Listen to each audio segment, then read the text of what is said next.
I'm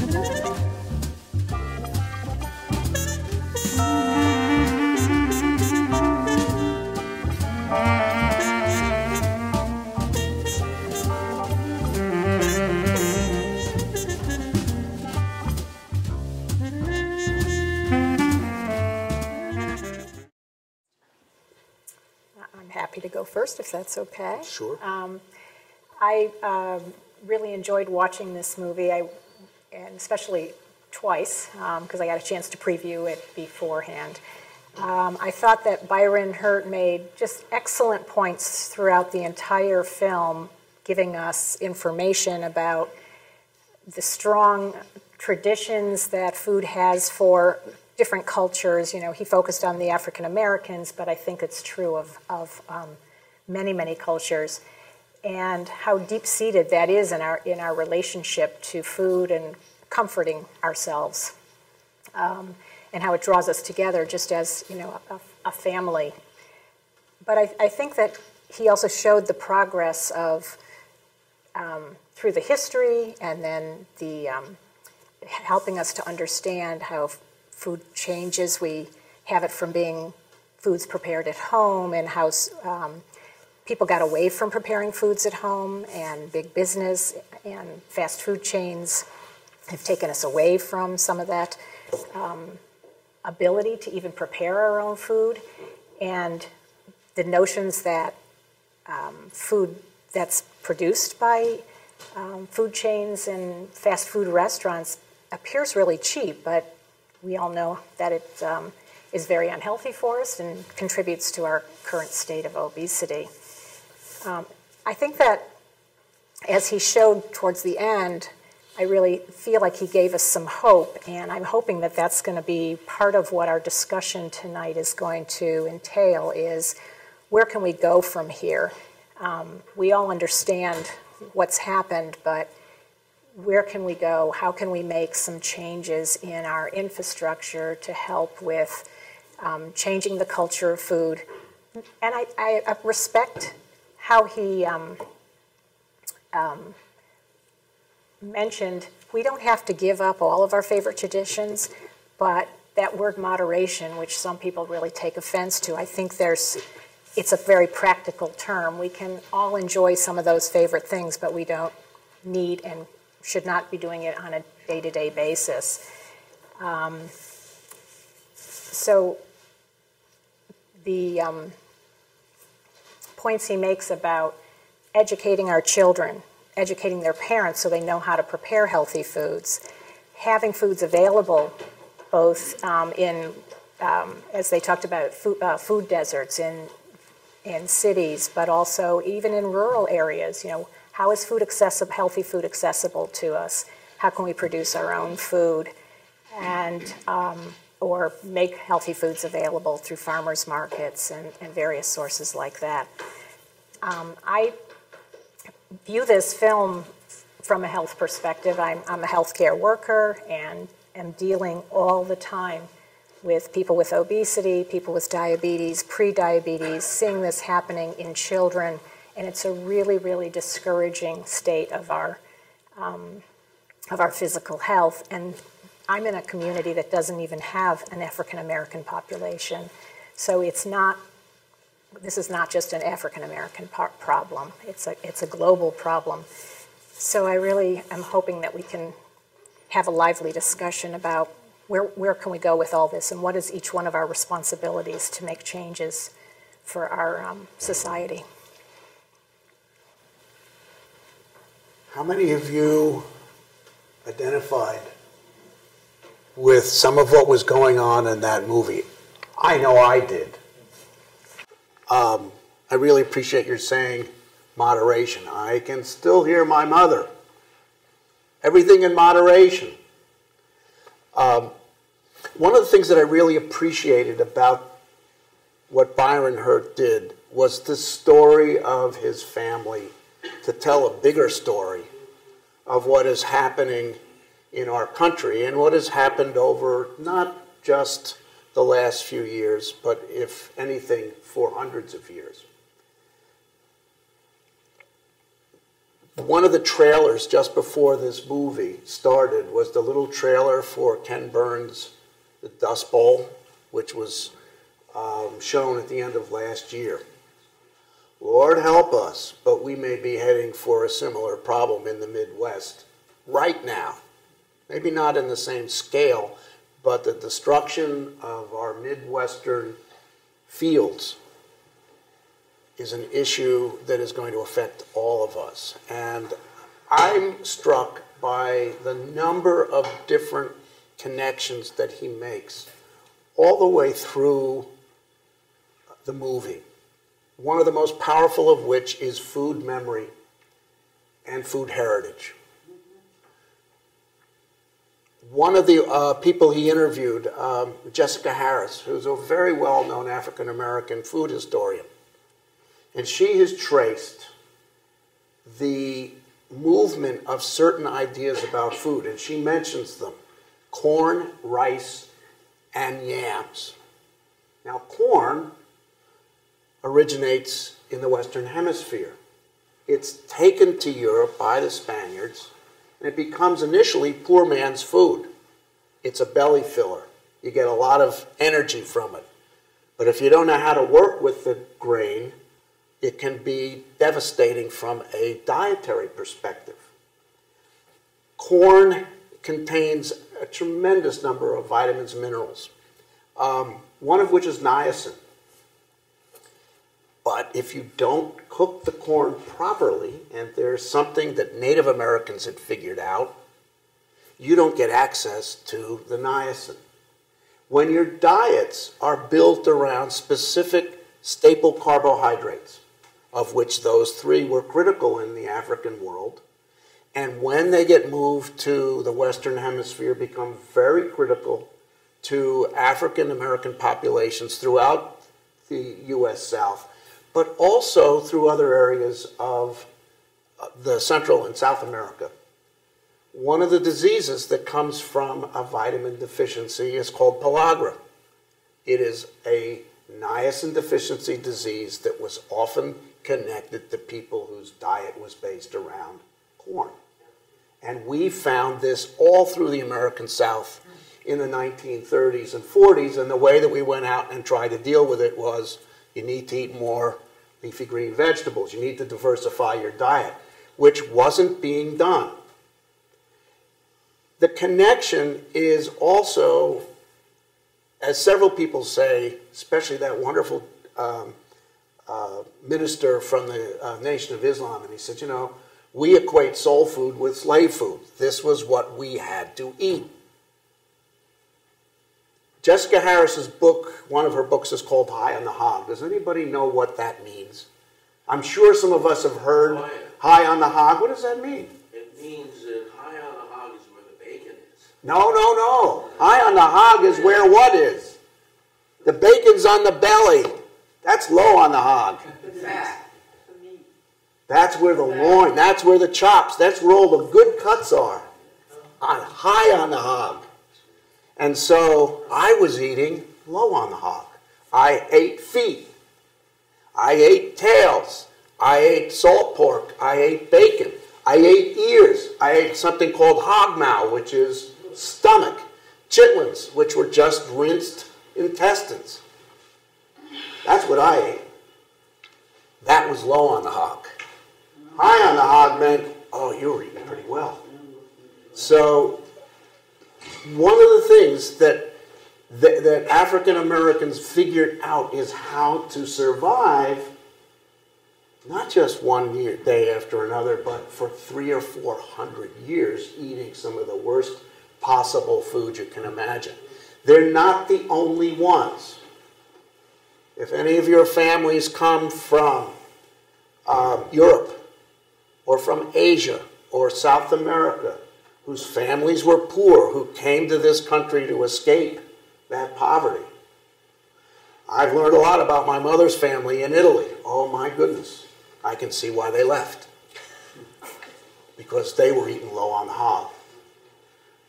Corn was a principal part of their diet. And they came here, and while they weren't rich compared to who they left, they were rich because because they could eat pasta once a week. So these issues around how we identify with foods that are both comforting and sometimes painful because they represent who I was. The Nation of Islam, I didn't realize when I grew up in the 60s, and so the Black Panther movement and Nation of Islam were two of the organizations, among others, that I was very aware of living in Philadelphia. And I had forgotten what Dick Gregory did. I'd forgotten what Elijah Muhammad argued about diet.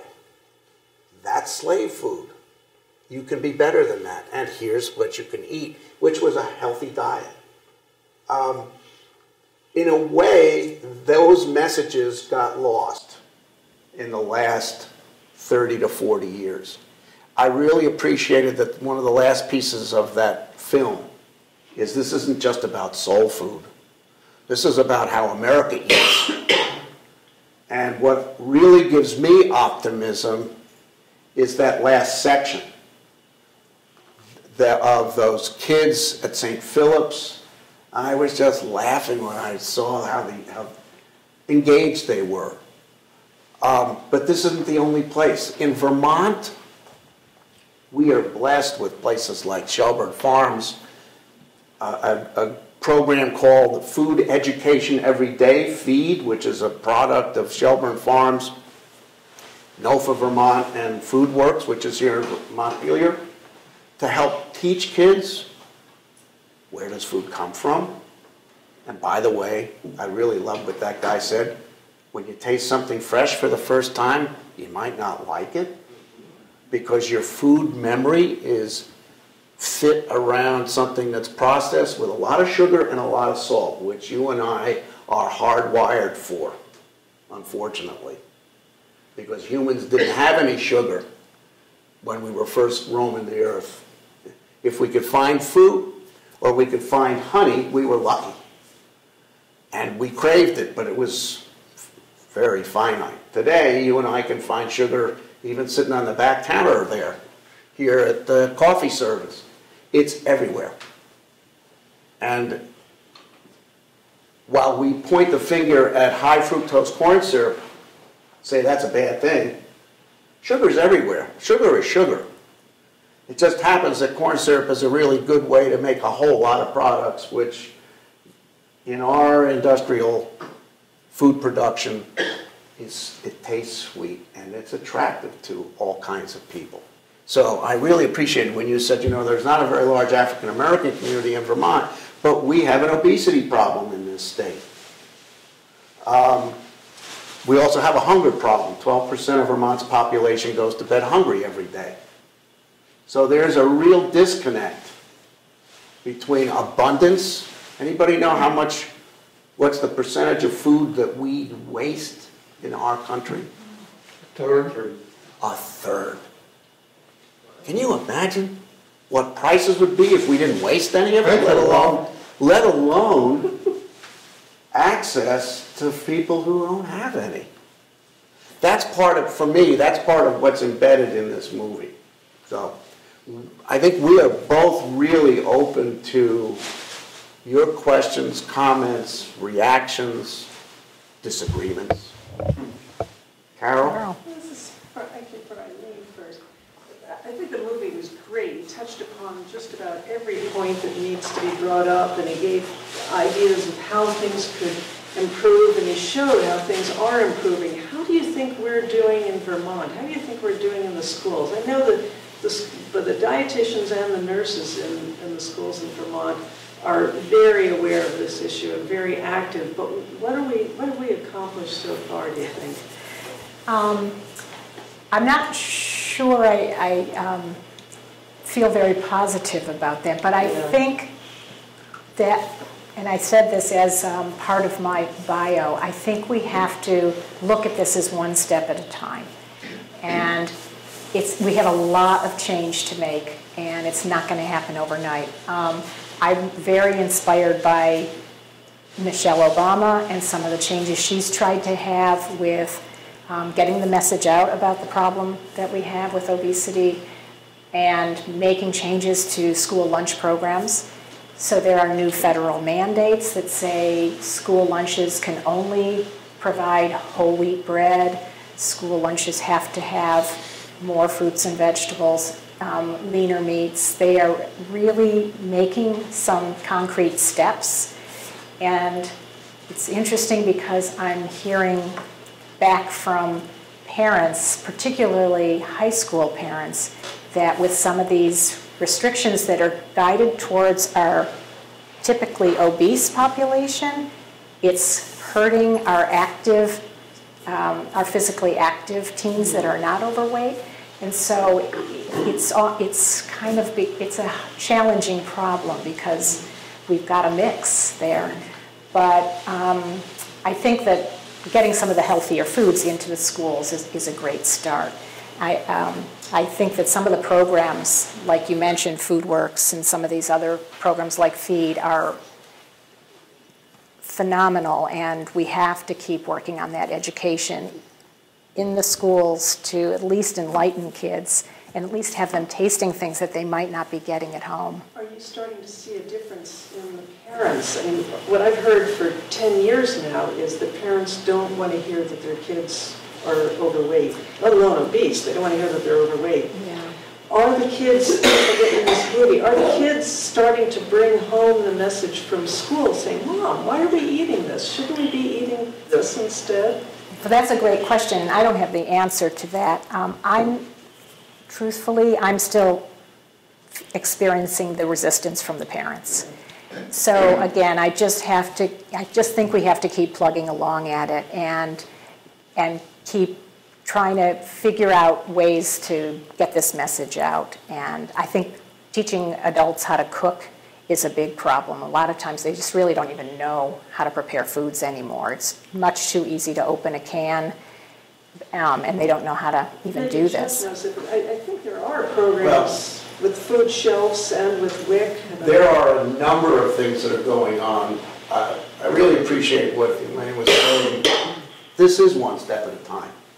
This is changing how I eat, how you eat, one step at a time.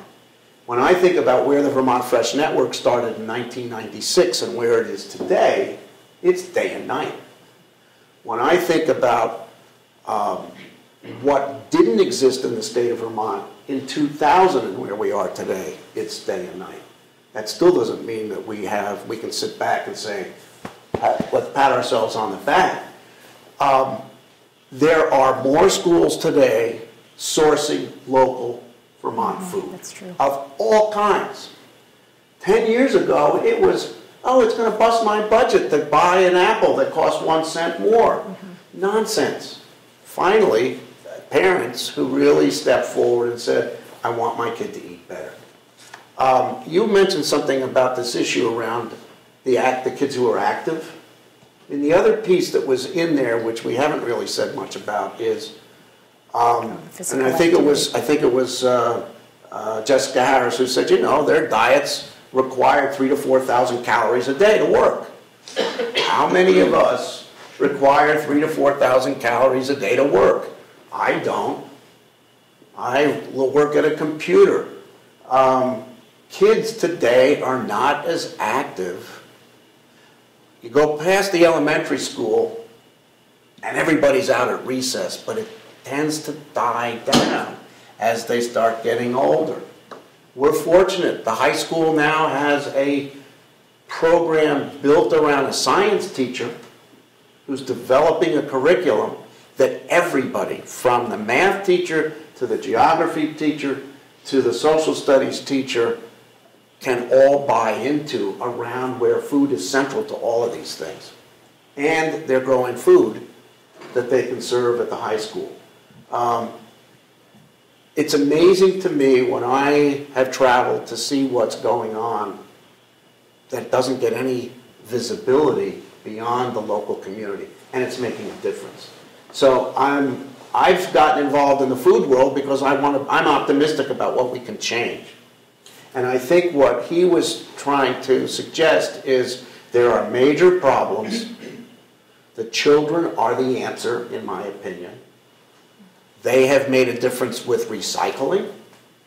Oh, brother, when your kid comes home and says, you're not throwing that in the garbage, I have this little blue container, and we're doing it at school, and they're composting at all the schools now here in Montpelier.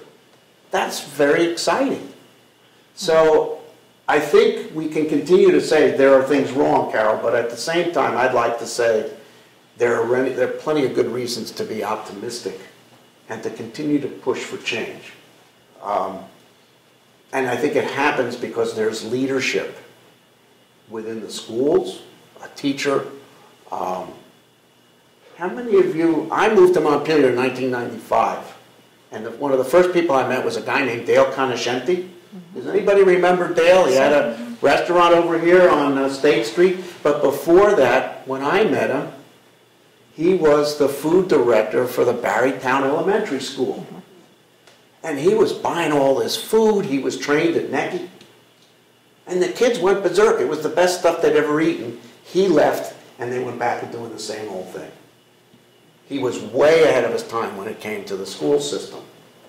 But he was able to say it can be done at a time when everybody thought he was crazy, he was going to bust the budget.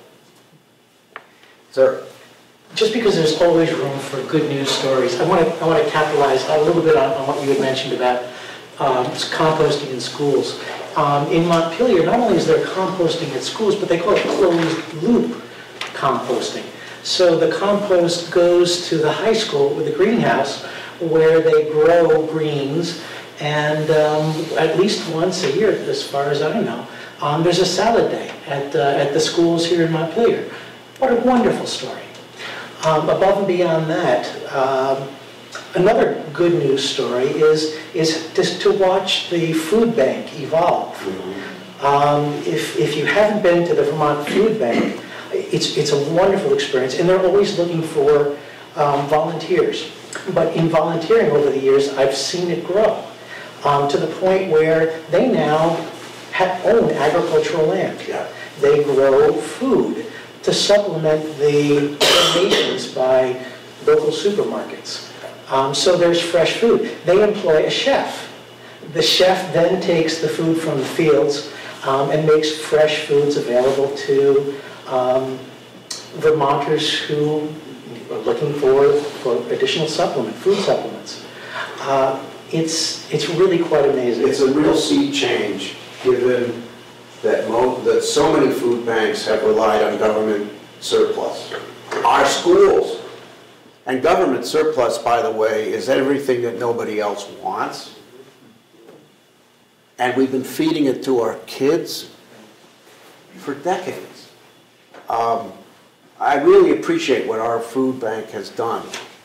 The buying of a farm is just an amazing step forward. You know, you can't just fill people's bellies if you're filling them with bad food. And if I may, just one more thing.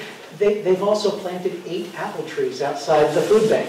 And one of my jobs was to pick apples and then to feed them to the chef who made apple sauce. Great. It was just a wonderful That's a great story. Thank Good you. stuff. Another organization that's done some wonderful things is the Vermont Youth Conservation Corps. Yes. They have many acres of land that they are growing food specifically for CSAs that they're trying to give to families that are in need, as opposed to people paying for the CSAs being community-supported agriculture.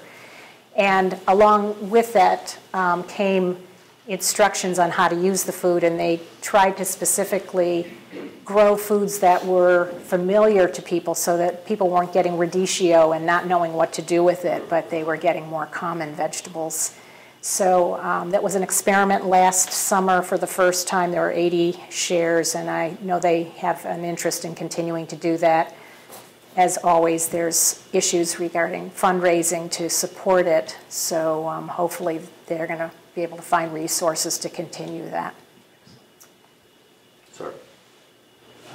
Yeah, this is probably a more recent question, but about a week ago, the FDA issued guidelines for vegetable producers. Yeah. And I know there are some exemptions for small farmers, but it's things like putting latrines out in the field so the worker has a place to go, and trying to make sure that E. coli doesn't get into the food. But a lot of what we've just been saying has been local food producers who would also like to expand a bit and maybe finally get to the point where they're covered by these regulations. And then, so how does that affect Vermont? It does. This is part of new regulations that flow out of the Food Modernization Act that was passed and signed by the President a couple of years ago. They're still creating the regulations, which are very comprehensive. There are exemptions depending upon how much you grow, your dollar volume, how many people work for you, and so forth. The issue around here is principally food safety from what you were describing. It's that we know, even in organic farms, that people can get sick if best practices from the field to the bag are not followed. The big outbreak of food illness in Europe about a year and a half ago, they first thought was Spanish tomatoes, turned out to be sprouts that were coming from a German organic farm. Organic doesn't mean that it's safe. It just means I didn't put pesticides and herbicides and a few other bad practices into place. Doesn't necessarily mean that the person who was harvesting it felt good that day. So with produce, we've had food outbreaks around raspberries. We've had food problems with spinach, with a whole group. Cantaloupes was it last year? And people died from this stuff. So these are all, and the peanut thing, which was just recently they reopened the plant, was an organic peanut butter processor. So the issue here is, how do we make the food system safer? That doesn't necessarily mean that the quality that you get beyond safety is any better, or that it tastes any better. It just means that it's safe. It's not going to kill you if you eat it. Frankly, I think all of us would like to be able to sit down and eat a meal without worrying, oh, brother, what's crawling underneath my lettuce leaf? The sad thing is that much of what we're talking about is you can't see. You get sick. And the other piece of this has to do with a group of pathogens which we grew up with, what we evolved along with, like E. coli and Salmonella and Listeria. They're always in the environment.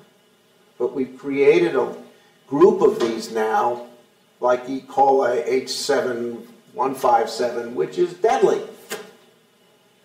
And that's a natural mutation because we couldn't kill the bug off, so nature says, well, I'm going to do something to get beyond this. I'm oversimplifying this piece, but we've got a group of pathogens that are much more virulent, much more deadly for people anyone with a compromised immune system, old people, children, it's deadly. So those regulations are designed to make you feel, me feel, that when we buy something that it's safe. Sir, did you have a question? Go ahead. Yeah, I want to mention about this. Apparently the flora, the bacterial flora of the stomach, it's less what it used to be. And so it could be a problem nowadays because we sanitize everything, but the flora is getting poorer what it used to be, so people are more susceptible to this. Speaking of the master, I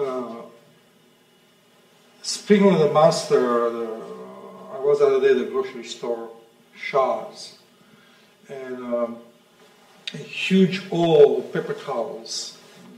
The truck dumped the product there, and now we're going to eat paper towels rather than real food. Anyhow, when I go to Shaw's, it just scares me what I see there. Aisles after aisles of food or things I don't really need. and sodas, and just aisles, all kinds of sodas. It's just awful. It doesn't abate. How we got this point to get swindled that you drink soda, it makes you feel good. Do you want to say something about Shaw's? I mean, soda, among other things, there's some other stuff I just don't, I'm not used. I go to the co-op because the co-op, but the majority of people, they still go to those places. The kids, they go there, and they're getting educated. Well, I mean, as with any grocery store, the healthiest places to shop is the perimeter of the store. And I always tell people that you don't need to go down any aisle in the middle of the store except maybe to buy your paper products and your dish soap and maybe some oil or a box of cereal. But the rest of it is a very poor nutritional quality. So that's the way grocery stores are laid out. They catch you in the middle. How are these point? Those food purveyors, those corporations, how are these point? We lost the traditions. It's a swindle. We have, but the Shaw's that's on the hill is so different than what it was 10 years ago. And what they now bring in the way of produce, you wouldn't find except at the Hunger Mountain Co-op 5 years ago, let alone 10 years ago. It's changed dramatically. They actually have local produce. They have local produce. They're carrying season. USDA certified organic produce. Their fish counter has either wild caught, and I had a long conversation with one of the guys up there recently. He said 36 hours from the time it comes in on the boat. And I said, can you document that? He said, yes, I can. They're making an effort, and the reason is because I think the world of their consumers has changed in a good way. You and I are the ones that are going to be the people who change Shaw's, not the guy at the top of the heap. It's you and I going in there and saying, I want milk that you can tell me doesn't come from a BST, bovine somatotropin treated cow. When Agrimark was our major milk co-op in New England, when that came on the market, when these BST RGBH came on the market in the mid-90s, you know, they were all going to go in that direction. And then some of the people who were buying the milk said, I won't buy it from your store. Hey, Agrimark, I don't want that milk. I want one that you can tell me isn't going to come from a cow treated this way. They were running 2 separate bottling lines. One where people didn't give a hoot about what was in the bottle, or the retailer knew he could sell it, and then the other one, which came from animals that they forced Agrimark to certify that those animals hadn't been treated. And the guy who was their chief economist, I can remember him saying, we wish that the BST would go away because we know we can sell more of our regular milk without it. So this was because consumers said, I won't buy it. So when Ilene says a step at a time, it's a consumer at a time.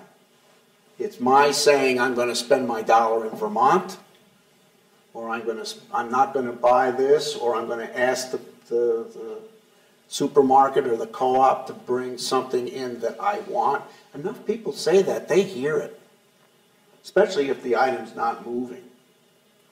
Were any of you around when the McDonald's on the Montpelier Road had a demonstration about 10 years ago? And a local beef producer drove by and dumped a pile of manure in the parking lot? Wow, that was international attention. Didn't hurt anybody. It was just a big dump truck full of cow manure in the parking lot. It got people's attention. And that kind of civil disobedience works. And it's something that we can do without hurting anybody. I mean, the guy had to go clean it up afterwards, but he got his point across, to say the least. Other questions? If there aren't any other questions, then maybe you have some remarks that you want to make before we go. Since